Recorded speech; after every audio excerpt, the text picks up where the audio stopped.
Sharon Swart with Hub Culture at the Cannes Film Festival. Robbert Aarts, CEO of Fintage House, is with us. Welcome, Robbert. Thank you for joining us. Thanks for having me. Now, Fintage House, I always have trouble explaining exactly what you guys do, so I'm going to let you do it. You guys are based in the Netherlands, and you see a lot of what goes on in the independent film business. Just with your view of it, I think you would have a lot of knowledge of what's happening in the business right now. But first, tell me about what you guys do specifically. I think the best way to describe ourselves is as being sort of the Intel Pentium of the film business. Mm-hmm. Being that most of revenues coming from films at one point in time end up in a bank account we control.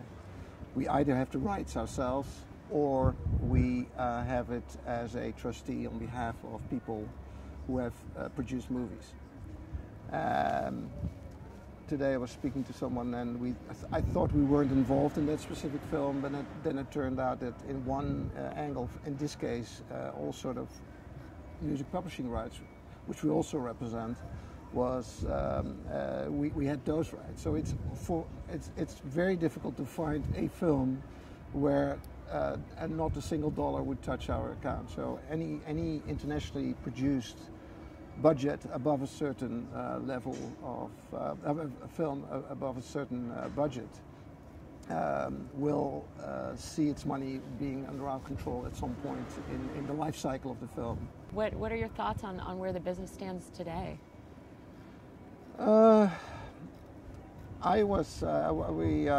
We were talking about it internally, and we thought, okay, 2009 and particularly 2010 would be a very slow year.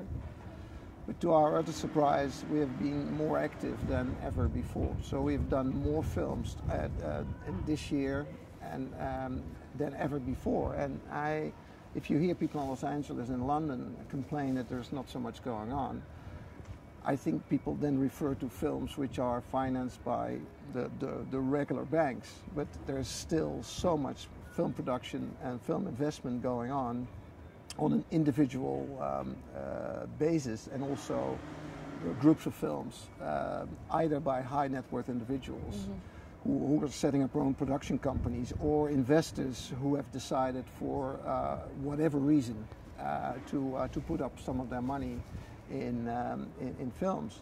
And I'm not sure they actually are convinced or are confident that they will make back their money, but they seem to be able to spend quite a lot of it. And my guess is that it's because the stock markets have not been great. The bank is not paying any interest, so you might as well take a gamble and put up the money in the film business. And it's people keep doing it. The red carpet keeps being attractive for people. Yeah, yeah. And so I see still a lot of productions. I see I expect more banks to come back into the business again gradually, but very much more careful. So the ways films are financed it will change in the next few years. It's a big concern to me that there's very little slots for independent films to be distributed in the U.S. That's a concern. But the other thing is, which I just came from Spain, and I noticed there that piracy of films doesn't really exist there anymore, because people are allowed to download movies without paying for it. So the DVD market is totally collapsing in Spain. And that, as a consequence of that, Spain as a country where filmmakers can make money is kind of wiped out. Yeah. So that's some of the stuff that's going on, which is a concern. But I think if you have your own print and advertising money, and you have your film finance out of, let's say, the foreign territory, you would do a distribution deal with the studio, I think you still have a good chance to make your money. What is your business like when you're here? For me here, it's primary relationship management. All the lawyers in the world we deal with who are in town, we meet with We see the sales companies, we see the producers, we see the financiers, basically only the business people. We do not watch films. Last time I saw a film in Cannes is probably 10 years ago.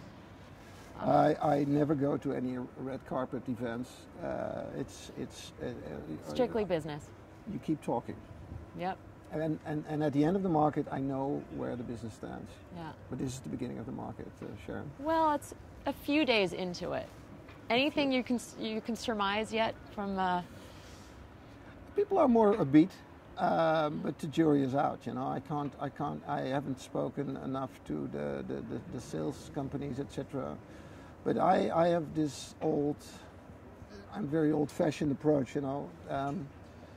Good films will sell well, and bad films won't sell. Right. And in the past, you could sell a bad film and still get some money out of it. Now, if film is bad, it's dead in the water, and forget about it. And so, a contraction of capital would be great for the business. But as I said, money still pops up from all sorts of sources, not in the same amounts. Vast amounts were there at the time.